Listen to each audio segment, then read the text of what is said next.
하나님 아버지, 저희들에게 주신 말씀이 저희들의 마음속에 파고들어서 하나님의 거룩함을 보게 하시고 또 주 앞에 겸허한 마음으로, 두려운 마음으로, 떨리는 마음으로 나아가게 하시며 하나님의 능력 안에 온전히 우리를 맡기는 믿음의 자리가 되게 도와주옵소서. 예수 그리스도의 이름으로 기도합니다. 아멘.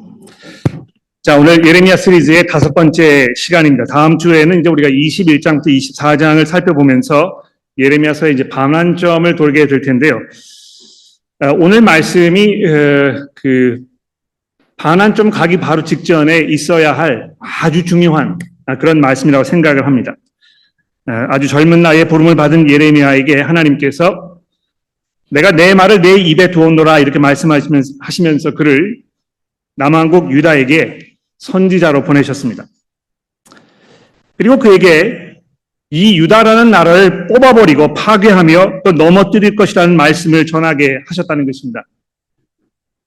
여러분, 하나님은요, 우리가 무엇을 해도 어떻게 살아도 어떤 마음과 생각을 가지고 있든지 하나님을 섬기든지 말든지 상관하지 아니하시고 우리를 사랑하시며 축복하기를 원하시는 우리의 모든 필요와 소원을 알고 계셔서 우리가 구하기도 전에 그런 것들을 주시기 원하시는 그저 마냥 마음씨 좋고 너그러운 그런 분이라고 이렇게 메시지를 전했으면 아마 예레미야가 많은 환영과 찬사와 존경을 한 몸에 누렸을 것입니다만 그가 하나님께로부터 받은 메시지는 그런 물에 물 탄 듯한 또는 술에 술 탄 듯한 있으나 마나한 그런 메시지가 아니었다는 것입니다. 무려 이 24장이나 되는 이 방대한 분량을 통해서 겉으로는 신앙이 있는 척하고 하나님을 공경하는 것처럼 보이지만 속에는 하나님을 두려워하거나 사랑하지 않으며 마치 남편을 두고 외간 남자와 이 불륜을 저지르는 음탕한 여인처럼 사시고 참되신 이 하나님을 전심으로 사랑하고 의지하지 아니하고 하나님 이외에 다른 신을 의지하려는 이 유다 백성들의 그 어리석고 오만한 그 패역함을 하나님께서 하나도 남김없이 드러내고 계시는 것입니다. 근데 여러분, 그 1장부터 시작해서 전반부를 이제 쭉 읽어 가시다 보면, 제가 마음속에 어떤 게 떠오르는지 아십니까? 마치 그 아프리카 초원에서 먹잇감을 사냥하는 들개들이 연상이 됩니다. 언젠가 그 다큐멘터리를 통해서 이 들개들이 사슴을 사냥하는 장면을 제가 본 적이 있습니다. 들개들의 무기는 지구력입니다. 한번 먹잇감을 정하면 끝까지 쫓아가는 것입니다. 속력을 내서 달리지 못하기 때문에 처음에는 사슴이 금방 위험에서 벗어나서 충분히 도망갈 수 있을 것처럼 보입니다만 이 들개들은 무리를 지어서 앞서거니 뒤서거니 하면서 먹잇감이 지쳐서 더 이상 발을 옮길 수 없을 그 지경에까지 이르도록 아주 집요하게 추격하기를 멈추지 않습니다. 예레미야 선지자를 통해서 하나님의 말씀을 전해드린 유다가 처음에는 이 사태의 심각성을 이해하지 못하고 우리에게 무슨 죄가 있느냐 이렇게 발뺌을 하고 도망을 치려 했습니다만 마치 이 들개가 사냥감을 쫓아가듯이 하나님께서 더 이상 숨을 쉬지 못할 정도로 지친 상태에 끝까지 추격하여 더 이상 도망하기를 포기하게 만들 정도로 이 유다를 추궁하고 계시는 것입니다. 제가 언제 한번 말씀을 드렸는데 이 예레미야서를 읽으면 매번 경험하는 것입니다만 굉장히 심신이 피곤합니다. 그럴 수밖에 없어요. 왜 그렇습니까? 이 예레미야서의 말씀은 하나님 앞에 발가벗겨진 자신의 그 치부가 드러나는 듯한 감정을 우리가 느끼게 되는 것입니다. 이걸 좀 감추고 싶은데요. 그렇게 감추도록 하나님께서 내버려 두지 아니하시고 계속해서 이것을 끄집어내시면서 우리의 실체를 바라보게 하신다는 것입니다. 그래서 하나님께서 이 어려운 역할을 맡은 예레미야에게 기억하십니까? 1장 17절에 이하에 이렇게 약속하지 않으셨습니까? 네, 그러므로 너는 내 허리를 동이고 일어나 내가 내게 명령한 말을 다 그들에게 말하라. 그들 때문에 두려워하지 말아라. 내가 그들 앞에서 두려움을 당하지 않게 하리라. 보라, 내가 오늘 너를 그 온 땅과 유다 왕들과 그 지도자들과 그 제사장들과 그 방백들 앞에서 견고한 성읍 쇠 기둥 높 성벽이 되게 하였은즉 그들이 너를 치나 너를 이기지 못하리니 이는 내가 너와 함께하여 너를 구원할 것이니라. 여호와의 말씀이니라. 자, 예레미야가 이때부터 서서히 하나님께서 자기에게 맡기신 이 일이 얼마나 무겁고 괴로운 일인지를 깨닫기 시작하는 것입니다. 시간이 가면 갈수록 하나님께서 전하라고 하신 말씀을 전하면 전할수록 유다 백성들의 마음이 실은 하나님을 경외하거나 사랑하는 마음이 없이 하나님께로부터 얼마나 멀어져 있는지를 점점 깨닫게 되어 가면서 자신의 마음에도 먹구름이 피어오르고 질식할 것 같은 이런 안타까움이 밀려오는 것을 예레미야 선지자가 느끼기 시작했다는 것입니다. 6장 10절 말씀에서 터져 나오는 그 탄식 소리를 들어보십시오. 내가 누구에게 말하며 누구에게 경책하여 듣게 할꼬. 보라, 그 귀가 할례를 받지 못하였으므로 듣지 못하는도다. 이 유다 백성들의 그 말씀을 듣지 않으려는 이 상황을 지금 얘기하고 있는 것입니다. 보라, 여호와의 말씀을 그들이 자신들에게 욕으로 여기고 이를 즐겨하지 아니하나니 그러므로 여호와의 분노가 내게 가득하여 참기가 어렵구나. 여러분 특히 11절 마지막 절을 주목해 보십시오. 예레미야가 하나님과 지금 동화되어서 하나님께서 느끼시는 그 감정이 마치 자신의 감정으로 느껴지는 그 지경에까지 이른 것 같습니다. 여기서부터 이제 이 하나님과 예레미야 사이에 오고 가는 이 5만 가지 감정에 휩싸인 것처럼 들리는 아주 격한 대화가 이제 오고 가는 것을 우리가 보기 시작할 것입니다. 여러분 특히 그 지난주 본문 말씀이 이제 11장부터 17장에서 이런 사실이 이제 아주 분명하게 나타나는데요. 여러분 특히 그 14장 말씀을 잠시 돌아볼까요? 14장 7절에 보시면 예레미야가 하나님께 유다 백성을 위해서 이제 이렇게 기도합니다. 들어보십시오. 여호와여, 우리의 죄악이 우리에게 대하여 증언할지라도 주는 주의 이름을 위하여 일하소서. 우리의 타락함이 많으니이다. 우리가 주께 범죄하였나이다. 이스라엘의 소망이요 고난당한 때의 구원자시여, 어찌하여 이 땅이 거류하는 자같이 하룻밤을 유숙하는 나그네같이 하시나이까? 어찌하여 놀란 자 같으시며 구원하지 못하는 용사 같으시니까? 여호와여, 주는 그래도 우리 가운데 계시고 우리는 주의 이름으로 일컬음을 받는 자이오니 제발 우리를 버리지 마옵소서. 자, 근데 하나님께서 이 이야기를 들으시고 10절에 뭐라고 대답하십니까? 여호와께서 이 백성에 대하여 이와 같이 말씀하시되 그들이 어그러진 길을 사랑하여 그들의 발을 멈추지 아니하므로 여호와께서 그들을 받지 아니하시고 이제 그들의 죄악을 기억하시고 그 죄를 벌하시리라 하시고 또 여호와께서 내게 이르시되 너는 이 백성을 위하여 복을 구하지 말라. 그들이 금식할지라도 내가 그 부르짐을 받지 아니할 것이요 번제와 소제를 드릴지라도 내가 그것을 받지 아니할 뿐만 아니라 칼과 기근과 전염병으로 내가 그들을 멸할 것이다. 이 말을 들은 예레미야가 19절에 또 이렇게 하나님께 기도합니다. 주께서 유다를 온전히 버리시겠나이까? 주의 심령이 시온을 싫어하시나이까? 어찌하여 우리를 치시고 치료하지 아니하시나이까? 우리가 평강을 바라도 좋은 것이 없고 치료를 받기를 기다리나 두려움만 보이나이다. 여호와여, 우리의 죄악과 우리 조상의 죄악을 인정하나이다. 우리가 주께 범죄하였나이다. 주의 이름을 위하여 우리를 미워하지 마옵소서. 주의 영광의 보좌를 욕되게 하지 마옵소서. 주께서 우리와 세우신 언약을 기억하시고 그것을 폐하지 마옵소서. 이 얼마나 처절한 기도인지 모릅니다. 자신의 동족 유다 백성을 위해서 결사적으로 하나님께 매어 달려서 혼신의 힘을 다해 하나님과의 사투 아닌 사투를 지금 벌이고 있는 것입니다. 자, 이런 모든 과정을 거쳐서 이제 오늘 본문 말씀인 이 18장에 우리가 오게 되는데요. 이 18장부터 20장은 이 하나님과 예레미야 사이에 오고 간 이 처절하기 그지없는 이 대화의 클라이맥스라고 생각합니다. 이 부분을 끝까지 잘 보시면 하나님의 말씀을 전하는 선지자로서 이 시대의 유다 백성을 향해서 사역을 했던 그 앞에 얼마나 많은 희생과 수고가 그를 기다리고 있었는지 우리가 이제 비로소 그 전체적인 그림을 이제 보게 되는 것입니다. 여러분 지금부터는요, 여러분 가지고 계시는 그 성경을 피셔서 18장을 직접 보시면서 설교를 들으시면 좋겠습니다. 이 수동적으로 이제 들으시면 아마 집중하시기가 좀 어려울 수 있는데요. 뭐 필기를 하신다든지 또는 제가 드리는 성경 구절을 직접 찾아보시면서 이렇게 적극적으로 들으시면 아마 설교가 훨씬 더 잘 들리실 것입니다. 자, 18절 2절에 하나님께서 예레미야에게 말씀하십니다. 너는 일어나 토기장이의 집으로 내려가라. 내가 거기에서 내 말을 내게 들려줄 것이다.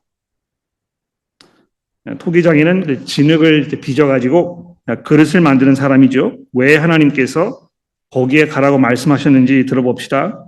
6절입니다. 여호와의 말씀이니라. 이스라엘 족속아 이 토기장이가 하는 것 같이 내가 능히 너에게 행하지 못하겠느냐?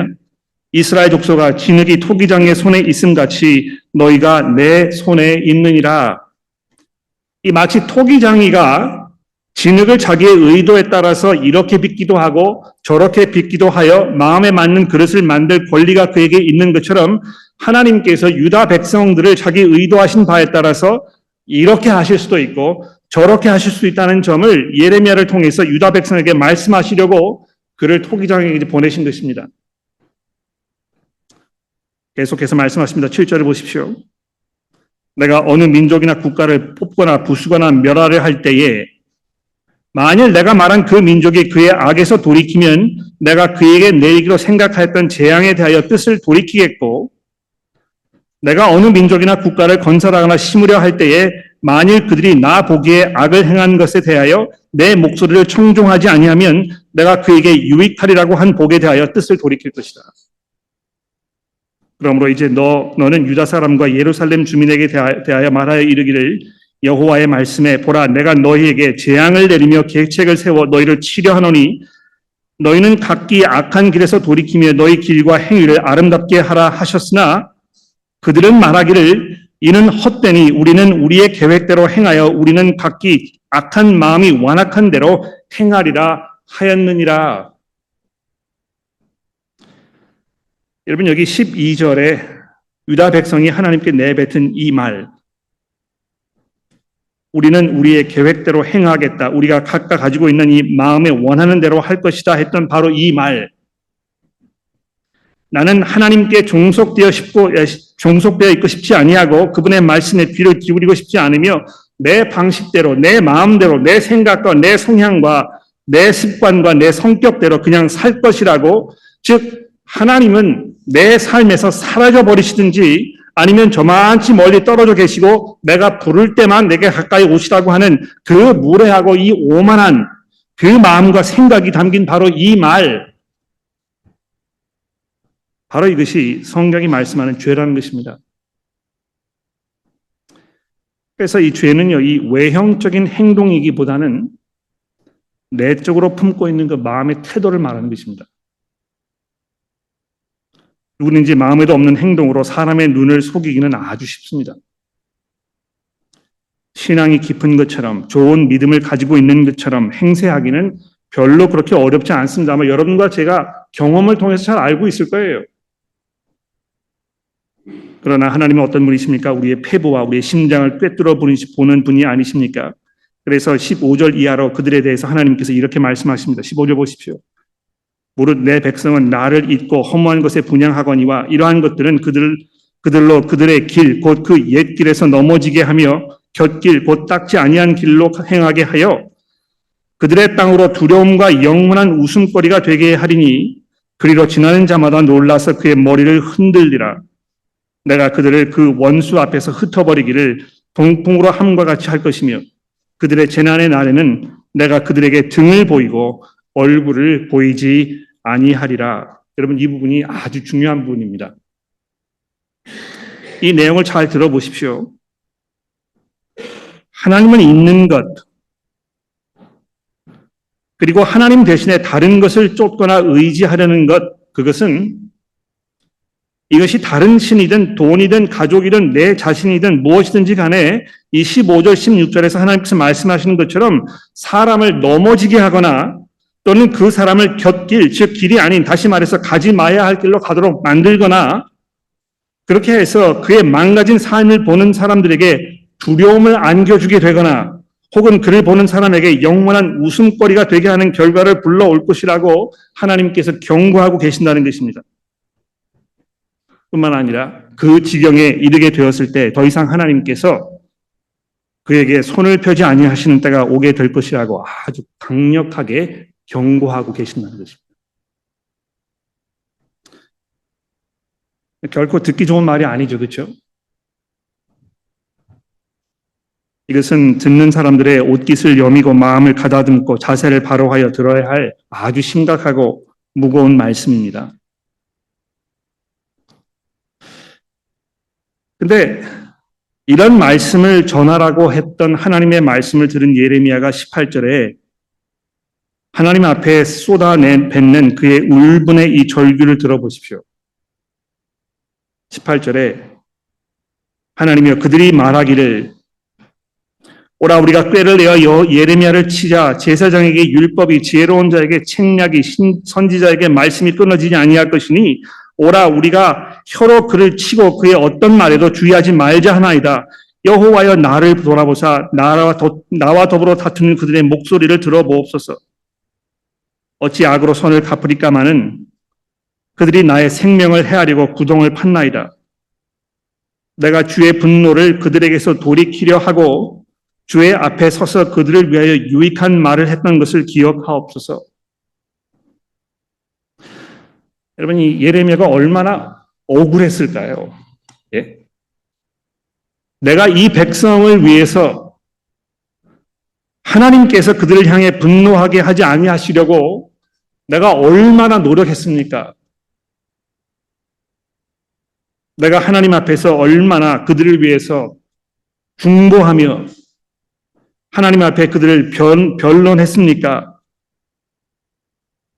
그런데도 불구하고 그들이 나와 다투겠다고 내 이야기를 듣지 아니하고 오히려 내가 망하는 꼴을 보고 싶다고 하니 21절에 보십시오. 그러하온즉 그들의 자녀를 기근에 내어주시며 그들을 칼의 세력에 넘기시며 그들의 아내는 자녀를 잃고 과부가 되며 그 장적은 죽음을 당하며 그 청년은 전장에서 칼을 맞게 하시며 주께서 군대로 갑자기 그들에게 이르게 하사 그들의 집에 부르짖음이 들리게 하옵소서. 이는 그들이 나를 잡으려고 구덩이를 팠고 내 발을 빠뜨리려고 올무를 놓았음이니이다.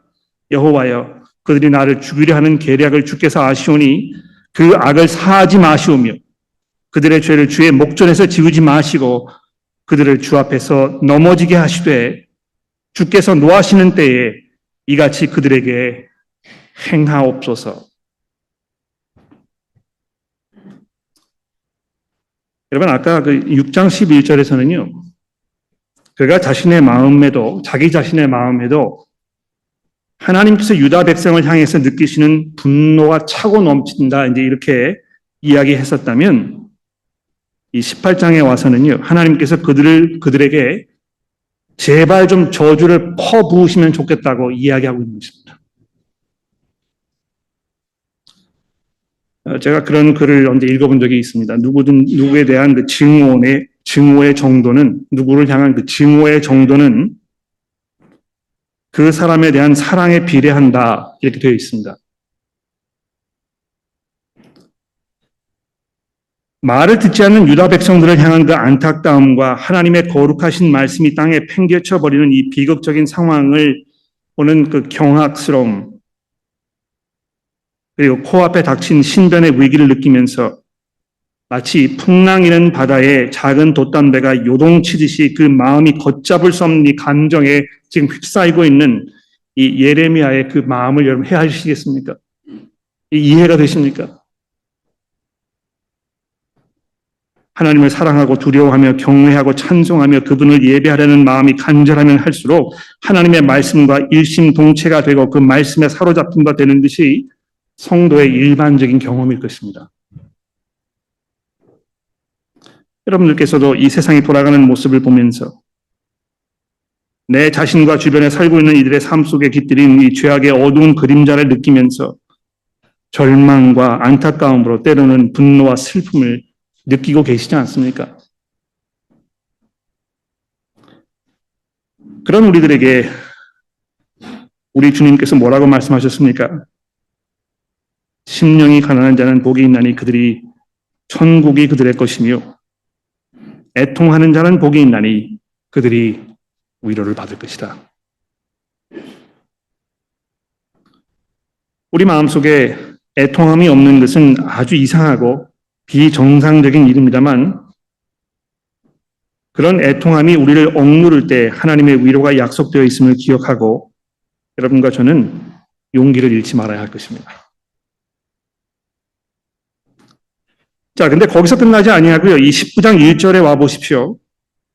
하나님께서 이 찾아간 토기장이에게서 옹기를 하나 사가지고 예루살렘의 지도자들을 며칠 데리고 2절에 보시면 하싯 문 어귀 곁에 있는 흰놈의 아들의 골짜기로 가서 거기에서 내가 내게 이른 말을 선포하라 이렇게 명령하십니다. 이 하시드라는 지명 이름은 이제 개역개정 성경에 각주가 달려 있는데 이 질그릇 조각이라는 뜻이라고 이제 설명이 되어 있습니다.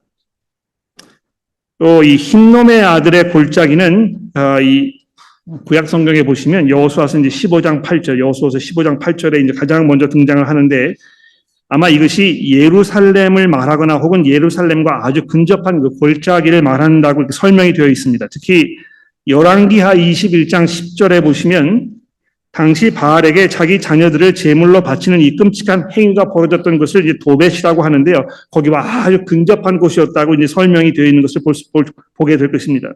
그런데 바로 그 장소에 가서 하나님의 말씀을 전하라고 하셨으니 도대체 무슨 말씀을 하라고 하신 것인지 3절 말씀을 보십시오. 너희 유다 왕들과 예루살렘 주민아 여호와의 말씀을 들으라. 만군의 여호와 이스라엘의 하나님이 이와 같이 말씀하시되 보라 내가 이곳에 재앙을 내릴 것이라. 그것을 듣는 모든 자의 귀가 떨리리니 이는 그들이 나를 버리고 이곳을 불결하게 하며 이곳에서 나와 자기 조상들과 유다 왕들이 알지 못하던 다른 신들에게 분향하며 무죄한 자의 피로 이곳을 채웠음이며 또 그들이 바알을 외어 산당을 건축하고 자기 아들들을 바알에게 번제로 불살라 드렸으니 이는 내가 명령하거나 말한 바거나 뜻한 바가 아니니라. 그러므로 보라 다시는 이것을 도벳이나 흰놈의 아들의 골짜기라 부르지 아니하고 오직 죽음의 골짜기라 부르는 날이 이를 것이라. 여호와의 말이니라.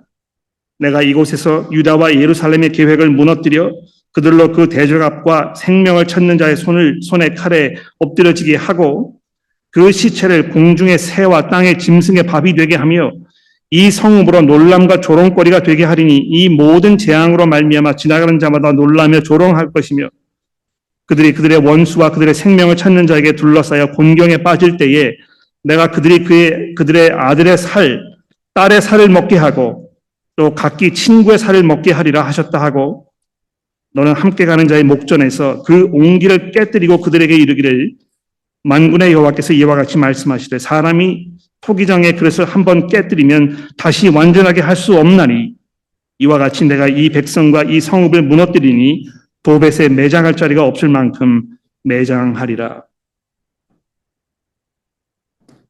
왜 옹기를 사라고 하셨는지 이제 밝혀진 것입니다.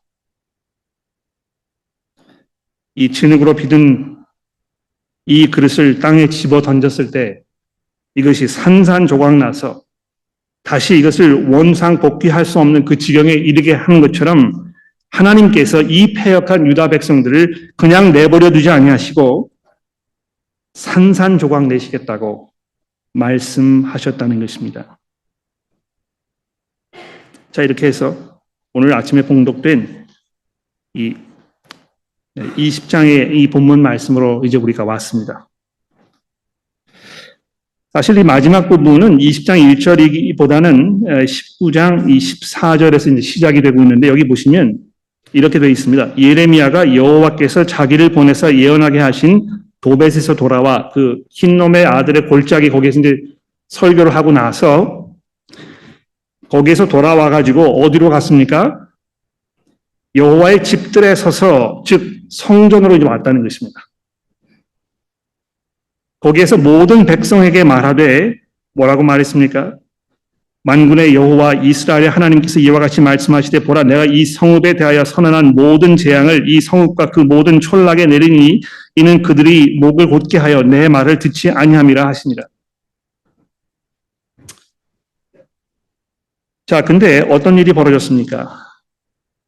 그 성전을 책임지고 있던 이 바소리라는 제사장이 예레미야를 때리고 그에게 이 쇠 고랑을 채워가지고 성전 문지방에 메워 두었다는 것입니다. 아마 이쯤 되면 모르겠습니다. 저 같았으면 그냥 다 때려쳤을 것 같아요. 못하겠다 이제. 여기까지 온 것도 기적이지만 내가 더 이상 여기에서 더 이 사역을 계속할 수 없을 것이다. 여러분들이면 어떻게 하셨겠습니까? 사역이 힘들고 계속해서 나에게 반대하는, 비난하는, 조롱하는 이런 목소리가 끊임없이 몰려올 때 가족 식구들이, 친구들이, 심지어는 교회에 있는 성도들까지도 나를 바라보면서 내 신앙이 비정상적이라고 조롱할 때에 어떤 마음이 드시겠습니까? 그런데 3절에 보십시오. 예레미야가 이 제사장 바솔에게 이르되 여호와께서 내 이름을 바솔이라 하지 아니하시고 마골 밉사빕이라 하시느니라. 마골 밉사빕이라 하는 이 말은 그 성경 아랫부분에 보시면 또 각주가 설명되어 있는데요. 사방의 두려움이라 이렇게 되어 있습니다. 아주 고약한 이름이죠. 그렇죠? 그러니까 내가 다른 사람에게 혐오감을 주는 존재가 되었다는 말이거나 또는 사방에서 아주 무서운 것들로 내가 포위를 당해 있는 상태를 말하는 것이거나 이 둘 중에 하나일 것입니다. 어떤 경우이든지 간에 이것은 아주 끔찍한 상황을 말하는 것입니다. 그래서 이렇게 말씀하시는 4절에 보십시오. 보라, 내가 너로 너와 네 친구에게 두려움이 되게 하리니 그들이 그들의 원수의 칼에 엎드려질 것이요 내 눈은 그것을 볼 것이며 내가 온 유다를 바벨론 왕의 손에 넘기리니 그가 그들을 사로잡아 바벨론으로 옮겨 칼로 죽이리라. 내가 또 이 성읍의 모든 부와 그 모든 소득과 모든 귀중품과 유다 왕들의 모든 보물을 그 원수의 손에 넘기리니 그들이 그것을 탈취하여 바벨론으로 가져가리라. 바소라, 내가 내 집에 사는 모든 사람들이 포도가 되어 옮겨지니 내가 바벨론에 이르러 거기서 죽어 거기 묻힐 것이니라. 너와 너의 거짓 예언을 들은 내 모든 친구도 그와 같으리라 하셨느니라.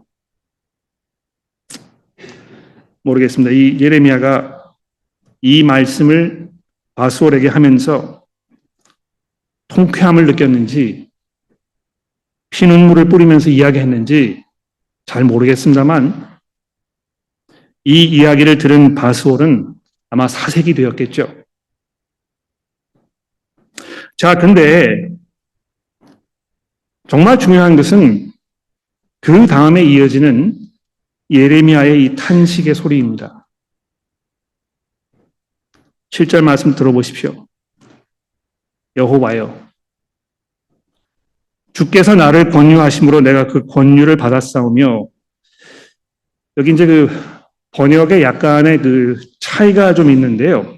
단어가 이제 그 두 가지로 설명이 될 수 있습니다. 여기 이제 권유한다는 그 단어를 개역개정에서 선택을 했는데, 영어 성경에 보시면 또 이것을 속였다 이렇게 하는 그 말을 그것을 의미하는 이 deceive라고 되는 것도 보시게 될 것입니다. 여호와께서 나를 속이셔서 내가 여호와께 속아 넘어갔나이다. 주께서 나보다 강하사 여기 이기셨으므로 내가 조롱거리가 되니 사람마다 종일토록 나를 조롱하나이다. 내가 말할 때마다 외치며 파멸과 멸망을 선포하므로 여호와의 말씀으로 말미암아 내가 종일토록 치욕과 모욕거리가 됨이니이다. 이 정도 되면 아마 자기가 하나님께 속았다고 이야기할 만도 할 것 같아요. 하나님의 말씀이 자기에게 임해서 이 강권적인 하나님의 인도하심으로 내가 피할 수 없는 이 사역을 지금 맡아가지고 하나님의 말씀을 전하는 일을 하고 있었는데 그것으로 인해서 내가 종일 사람들에게 치욕과 모욕거리가 되니 도대체 이것이 어떻게 된 것입니까? 이야기하면서 하나님 앞에 나를 속이셨다고 이렇게 원망을 할 만도 할 것입니다. 그런데 보십시오. 동시에 9절에 보시면 내가 다시는 여호와를 선포하지 아니하며 그의 이름으로 말하지 아니하리라 하면 나의 마음이 불붙는 것 같아서 골수에 사무치니 답답하여 견딜 수가 없나이다. 이러지도 못하고 저러지도 못하는, 말을 하자니, 말씀을 전하자니 사람들의 이 반응이 두렵고, 말을 하지 아니하자니 마음에서 답답하여 견딜 수가 없는 이 안타까운 상황을 바라보면서 예레미야의 마음이 얼마나 요동쳤겠습니까? 그가 얼마나 하나님을 사랑하고 하나님을 두려워하고 하나님의 말씀에 사로잡힌 바 되었으면 그가 이렇게 고백했겠습니까?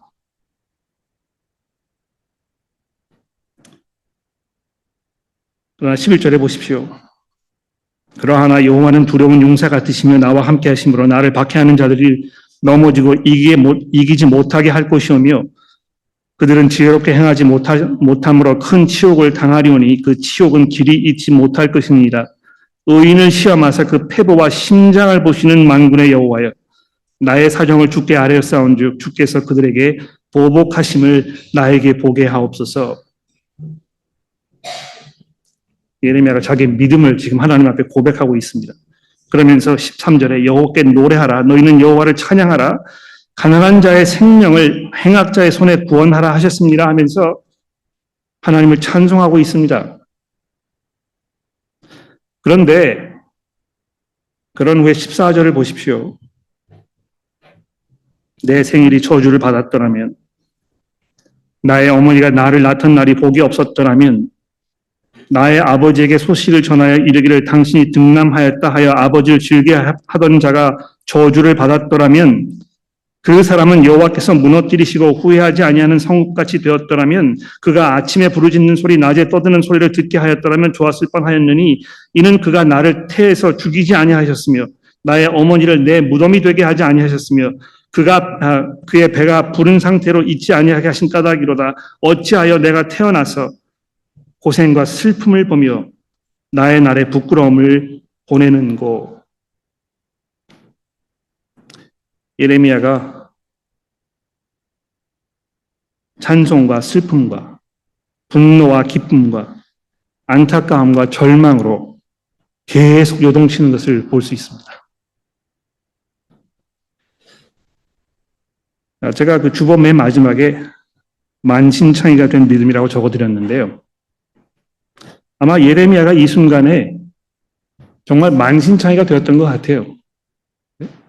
어떻게 생각해야 할지, 자기의 상황을 지금 어떻게 소화해야 할지 잘 분간이 되지 않는 것입니다. 제가 주중에 세워지기 그룹 하시는 분들 위해서 질문을 하나 드렸는데요. 믿음이 성숙하면 성숙할수록 늘 그 마음속에는 기쁨과 감사만이 넘치게 될 것이다.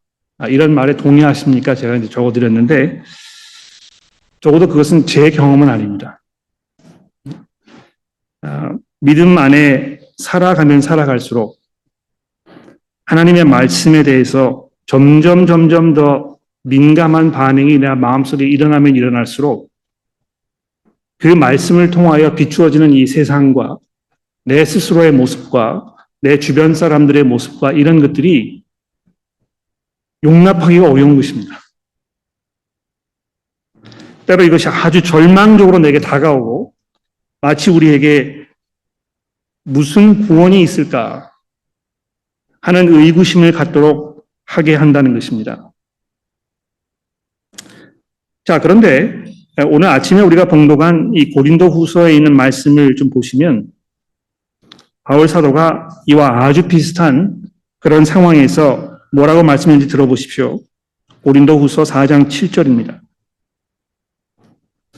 8절에 우리가 사방으로 우겨쌈을 당하여도 쌓이지 아니하며 답답한 일을 당하여도 낙심하지 아니하며 박해를 받아도 버린 바 되지 아니하며 거꾸로 뛰림을 당하여도 거꾸로 뛰림을 당하지 아니하고 망하지 아니하며 우리가 항상 예수의 죽음을 몸에 짊어짐은 예수의 생명이 또한 우리 몸에 나타나려 함이니라. 우리가 살아있는 자가 항상 예수를 위하여 죽음에 넘겨짐은 예수의 생명이 또한 우리 죽을 육체에 나타나게 하려 하심이니라. 바울 사도가 낙천주의자였거나 성격이 아주 유순해서 이런 말을 한 것은 아닐 것입니다. 나중에 이제 고린도전서 후서 11장에 가시면 내가 이 교회를 바라보면서 그 교회의 형편, 교회들의 그 형편을 봤을 때 내가 이 염려 가운데에서 안절부절하여 내가 밤잠을 이룰 수 없을 지경이다. 이렇게 이야기하는 부분이 있는데요. 그럼에도 불구하고 이 고린도후서 4장에서 뭐라고 이야기하고 있습니까? 14절에 보시면 주 예수를 다시 살리신 이가 예수와 함께 우리도 다시 살리사 너희와 함께 그의 앞에 서게 하실 줄을 내가 아노라. 바울 사도는 예레미야 선지자가 알지 못했던 아주 중요한 사실 한 가지를 알게 되었던 것입니다.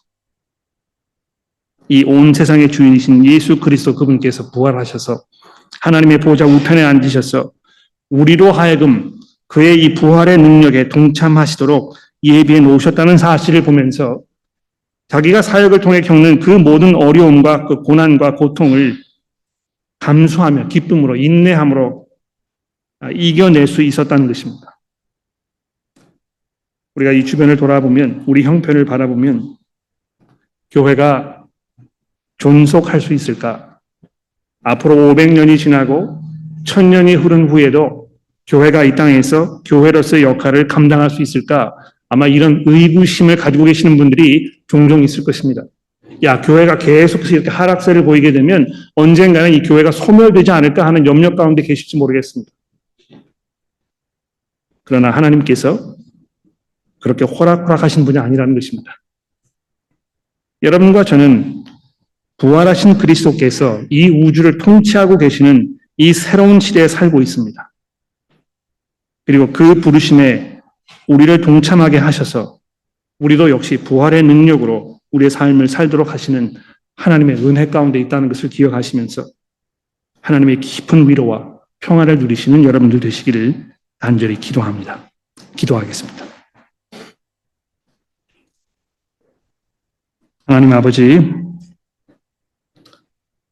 저희들의 삶이 비록 어려움과 또 아픔과 실망스러움과 이런 모든 것들로 채워져 있지만 그럼에도 불구하고 저희가 낙심하거나 실망하지 아니하고 담대하게 주의 복음을 전할 수 있는 것은 그리스도께서 부활하셔서 하나님의 보좌 우편에 앉아 계시는 것이오니 저희를 도와주시고 이 믿음 가운데 살게 하시며 우리가 어려운 가운데 있을 때마다 복음을 통해 우리에게 주시는 하나님의 깊은 위로와 평안 속에서 안전하게 지낼 수 있도록 우리 모두를 인도하여 주옵소서. 예수 그리스도의 이름으로 간절히 기도합니다. 우리 모두 일어나셔서 사도신경의 말씀으로 우리 신앙을 고백하도록 합시다. 함께 고백하겠습니다. 전능하사 천지를 만드신 하나님 아버지를 내가 믿사오며 그 외아들 우리 주